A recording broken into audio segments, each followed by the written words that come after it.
Assalamualaikum warahmatullahi wabarakatuh. Konsil muslimah yang berbahagia, selamat datang kembali di ASMR Sound Studio.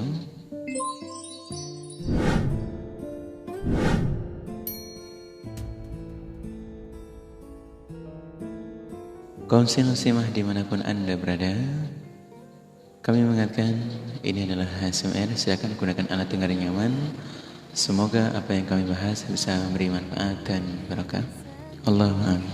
Kita lanjutkan bahasan kita pada hari ini sebagai bahasan terakhir pada hari Senin. Bismillahirrahmanirrahim. Konsil muslimah yang berbahagia, seseorang itu pasti akan memiliki perasaan yang bermacam-macam. Salah satu yang mudah untuk bangkit adalah perasaan senang, bahagia, ataupun sebaliknya justru marah-marah. Hal itu menjadi dua hal yang sering terjadi, dan entah itu dari bahasa manapun, suku manapun, tradisi manapun, beberapa orang memang memiliki karakter yang sangat bervariasi, berbeda-beda. Sehingga kemarahan adalah sesuatu yang sangat sering terjadi, dan bagaimanakah kita untuk menyikapinya melalui kitabillah wa sunnati Nabi, bahwa kemarahan itu perlu dikendalikan.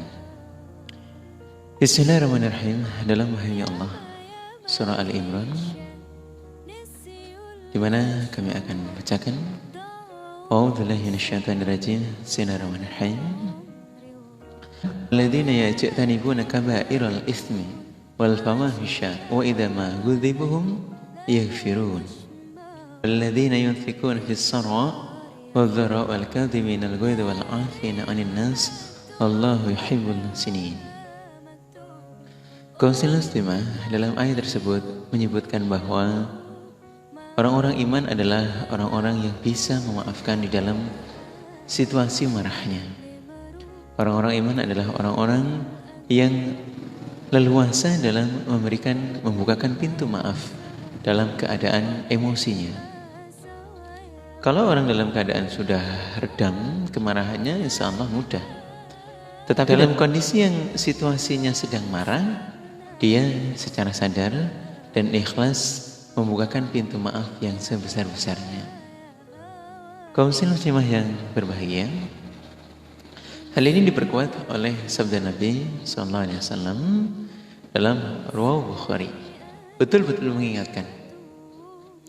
Nabi Hurairah, Rasulullah SAW memberikan kriteria orang-orang yang kemudian menjadi orang-orang yang kuat. Okelah seseorang kemudian dengan kekuatannya disebut orang yang al-quju, yang perkasa.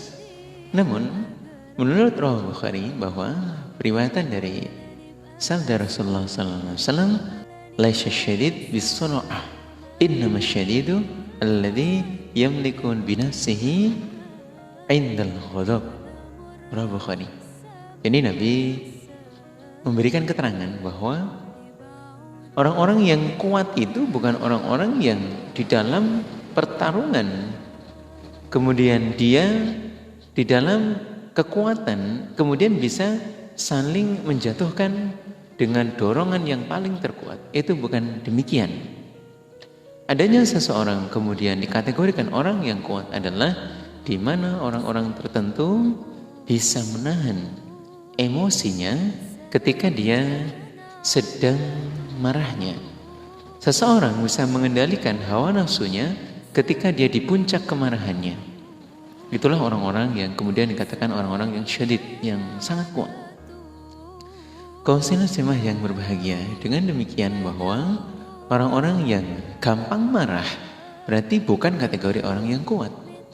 Orang-orang yang sering emosional berarti bukan kategori orang-orang yang kuat.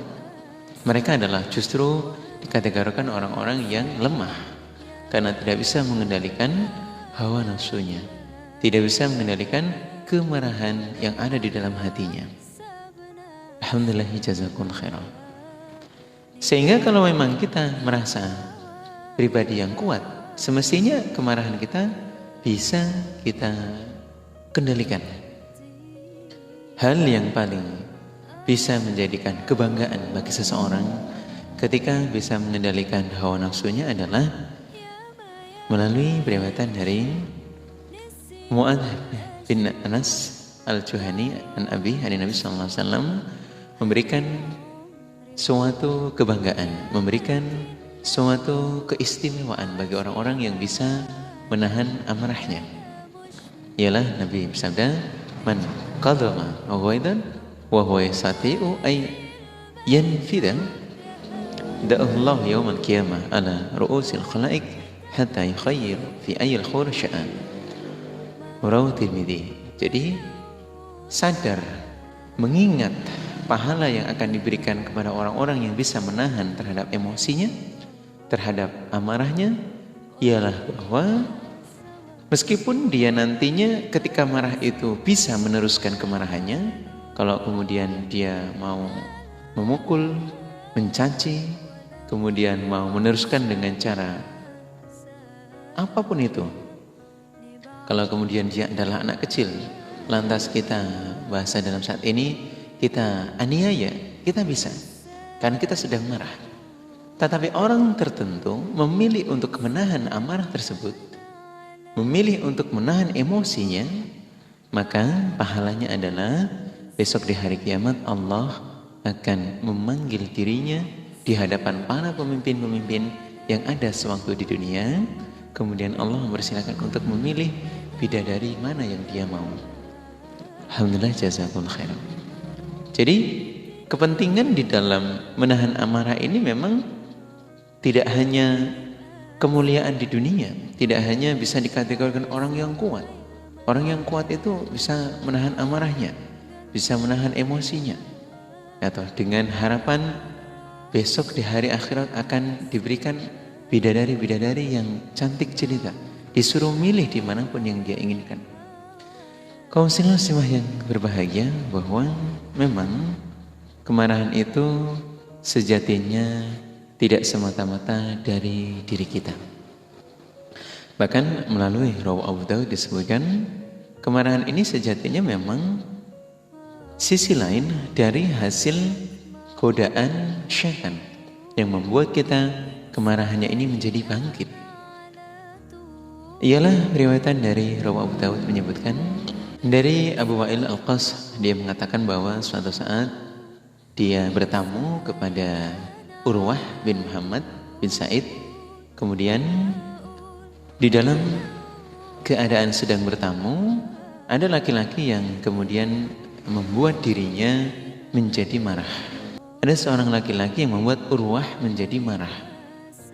Lantas yang dilakukan oleh Urwah adalah dia berdiri, kemudian dia wudhu, lalu dia kembali lagi ke tempat di mana dia sedang menerima tamu. Terutama di sini adalah ada Abu Wa'il dan para sahabatnya yang lain. Kemudian namanya sedang ada tamu, tidak mungkin dia akan meninggalkannya. Nah, selanjutnya bahwa ketika dia telah kembali dengan kondisi sehabis berwudu, nah sahabat yang lain, para tabi'in yang lain bertanya, "Wahai Urwah, apa yang sedang engkau lakukan kok kemudian ketika dirimu sedang emosi dan kami mengerti keadaan itu, lantas kau ke belakang dan berwudu? Maksudnya apa? Maksudnya bagaimana?" Kemudian setelah itu Urwah mengatakan bahwa haditsni abi an jaddi, saya diceritai dari bapakku yang dinasihati oleh kakeknya, dan kemudian kakekku yang bernama Atiyah itu mengatakan bahwa Rasulullah SAW menasihati kepada beliau, innal ghadab minasyaitan, sesungguhnya bahwa kemarahan itu asal muasalnya adalah dari syaitan. Kemarahan adalah sesuatu yang diakibatkan oleh syaitan, itu membuat kita menjadi marah, menjadi emosi. Lantas wa inna syaitana khuliqa minan nar, syaitan sejatinya dibuat, diciptakan itu bahan bakunya dari api. Karena syaitan itu terbuat dari api, hal-hal yang dia bangkitkan dari sebuah api ialah kemarahan, bisa wa inna ma tutafa'un naru bil ma, bisa dipadamkan dengan air. Atau karena api sejatinya ingin mengompori, memanas-manasi, membuat hati kita menjadi murka, marah. Maka padamkanlah api itu dengan air wudhu. Dalam hal ini, fa'idha baghadaba ahadukum falyatawadda. Maka ya, Nabi mengingatkan kepada kakeknya Urwah, ya toh, dari bapaknya Urwah, kakeknya Urwah ialah Atiyah, bahwa ketika kita sedang marah, maka berwudhulah. Dalam hal ini bahwa kemarahan yang dibangkitkan oleh syaitan, di mana syaitan adalah api, cara memadamkannya sangat mudah dengan berwudhu. Atau kemudian kalau seseorang lantas setelah berwudhu masih saja marah, maka ini ada beberapa hal yang bisa dilakukan lagi. Rawi Abu Dawud menyebutkan bahwa yang paling sederhana adalah dengan mengerjakan wudhu. Karena hal itu seharusnya bisa memadamkan terhadap kemarahan yang dikompor-kompori, yang dipanas-panasi oleh syaitan. Selanjutnya adalah dalam Rawi Abu Dawud yang lain dari Abi Dzar, inna Rasulullah SAW langsung menasihatkan kepada orang-orang iman, kepada kaum muslimah, ialah idza ghadiba ahadukum wa huwa qa'imun falyajlis. Dalam tata praktek menghindari sebuah kemarahan, kalau dia kemudian sedang berdiri, maka hendaklah mengambil posisi yang rendah, duduk. Jadi jangan kemudian dia stay dalam posisi itu, karena posisi ini menentukan apa yang akan dia lakukan. Jadi duduk adalah satu hal yang bisa dilakukan untuk menghilangkan sebuah kemarahan dan juga menghindari hal-hal yang kemudian berikutnya akan dilakukan. Jangan dibalik, dia sedang duduk karena marah kemudian dia berdiri. Itu akan membuat gerakan lain, akan membahayakan untuk mengerjakan hal-hal yang lebih sensitif. Sehingga kalau dia sedang berdiri, maka duduklah. Selanjutnya, fa in dhahaba anhu al-ghadab. Nah, jadi ya, kalau memang sudah hilang, ya istighfar. Kemudian dilanjutkan dengan berupaya mengalihkan kemarahannya itu. Namun wa illa fal yatajih. Kalau seandainya kemudian dia sudah berupaya duduk, berupaya zikir kok enggak hilang marahnya, maka tidurlah, terlentanglah, baringlah, wis digawa turu. Jangan sampai melanjutkan kemarahannya dengan mengompor-ngompori dirinya, membangkitkan amarahnya, emosinya makin meledak-meledak, mengatakan sesuatu yang membuat orang lain justru bangkit emosinya, atau sehingga berlanjut dengan hal-hal yang tidak diinginkan. Alhamdulillah, jazakumullah khairan. Konsentrasi, hal ini adalah tata cara. Jadi jangan kemudian frontal, atau kemudian dia emosional, kemudian dia arogan dan meneruskan hal-hal yang menjadi emosinya. Kalau marah, tahan. Pahalanya di hadapan Allah akan mendapat kemuliaan. Kalau marah, zikir, wudhu, hilangkan amarahnya. Karena kemarahan berasal dari kompor-kompornya syaitan yang menggerakkan, mempercepat nadi kita dan menghilangkan kita untuk zikir kepada Allah.